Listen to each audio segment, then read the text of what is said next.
And we begin this morning with Florida Republican Senator Marco Rubio, who joins us from Miami. The president has called the investigations a witch hunt. What's your opinion of that?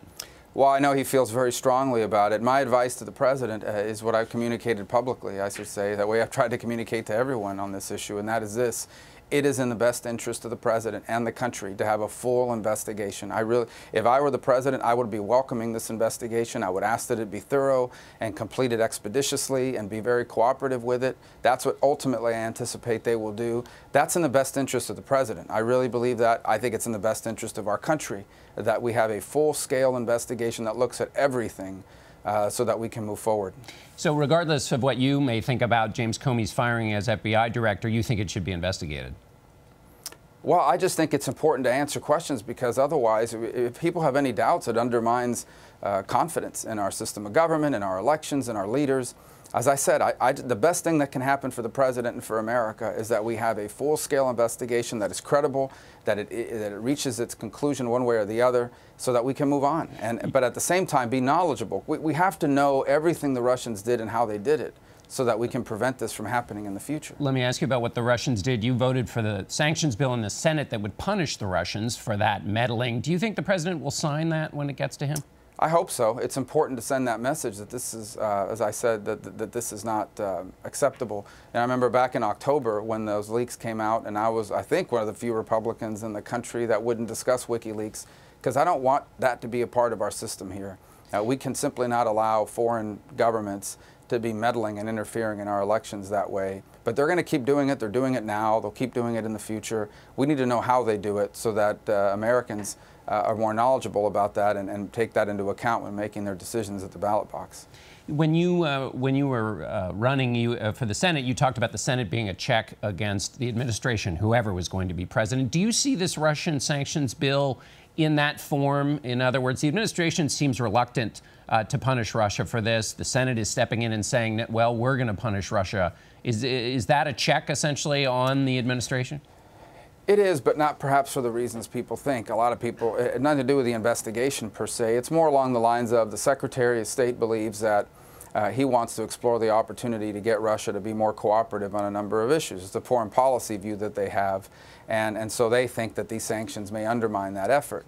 And while I respect that point of view and have considered it, ultimately I think it's incredibly important for us to make clear that there are consequences for doing what they did during the 2016 elections. And that's why I supported these sanctions. Let me ask you about Cuba. Speaking of consequences, there are new provisions the president has put in place to put pressure on Cuba for its human rights record. But when the president... Go ahead. Go ahead, I'm sorry. No, I wouldn't view it just as putting pressure. I really don't. I think this is an effort to strengthen individual Cubans. Understand what this does. This basically says that American travelers to Cuba, they'll continue to fly on commercial airlines or get there in a cruise, but when they get there, they have to spend their money primarily with individual Cubans who own private businesses, which is what everybody who supported the Obama opening was always bragging about. They were saying there was all these new small businesses. Right. Well, we want to put them in a privileged position. And so American travelers to Cuba will have to spend their money with them instead of the Cuban military. That was the goal of this, is to empower individual Cubans to be economically independent of the Castro military and of the Castro regime. But when the president gave his speech, he said that we will not lift sanctions on the Cuban regime until all political prisoners are freed. He talked about freedom of assembly. He talked about all political parties being legalized. So I guess what I was interested in is that when he went to Saudi Arabia, he said he's not going to lecture Saudi Arabia about its considerable human rights challenges and what's happening in Yemen that Saudi Arabia is funding. And I wondered if you could square for us, on the one hand, a very public lecturing of the Cubans and no lecturing of countries like Saudi Arabia, Egypt, Turkey, and how you see that. Yeah. Well, a couple points. First of all, what you talked about, not lifting sanctions until they have elections, that's actually the law.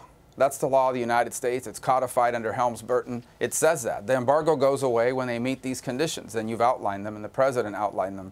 As far as squaring the two, obviously the administration will have to do that, because I criticize Saudi Arabia as well. In fact, I take a back seat to no one on criticizing them or anybody in the world when it comes to human rights and the violations or lack of democracy. I will say this, however, this is in our region. This is 90 miles from our shores.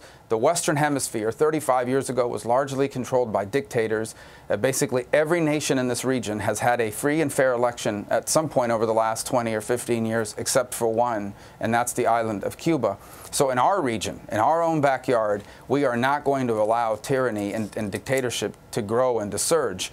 We want the people of Cuba to have the same opportunities the people in the Dominican Republic have had, the people in Haiti just had, the people of Colombia have, and that is to be able to vote for their leaders. Let me ask you about domestically the issue of health care. Your Republican colleague, Senator Ron Johnson, said, I want to know exactly what's in the Senate bill.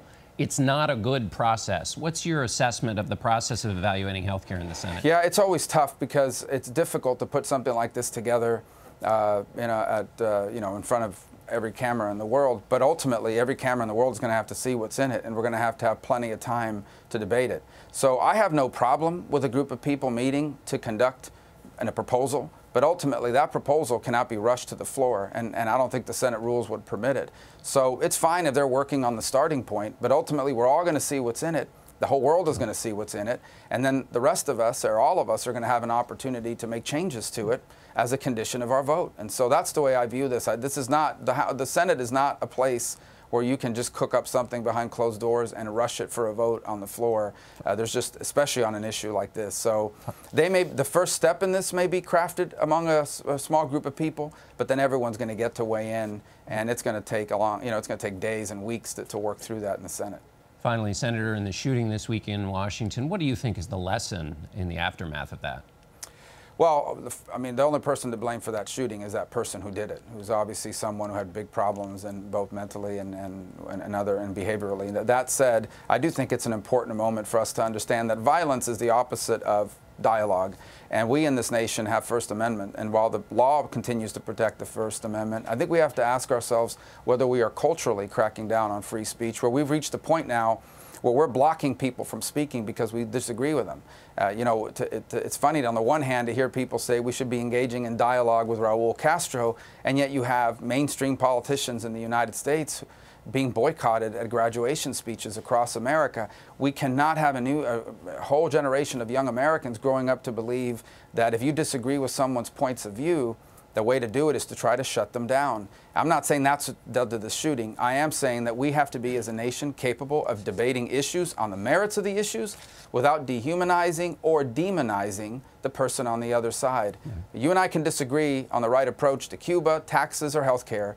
I don't have to go around telling you you're an evil human being for what you believe in, because once you convince someone that the other side is evil, that, I think, in the minds of a deranged individual, is an invitation to commit a violent act against them. Right. I'm not blaming the shooting on any Democrats or the left. I'm just telling you, both sides need to think about that as we move forward. All right, Senator Marco Rubio, thanks so much for being with us. Thank you, John. Thank you.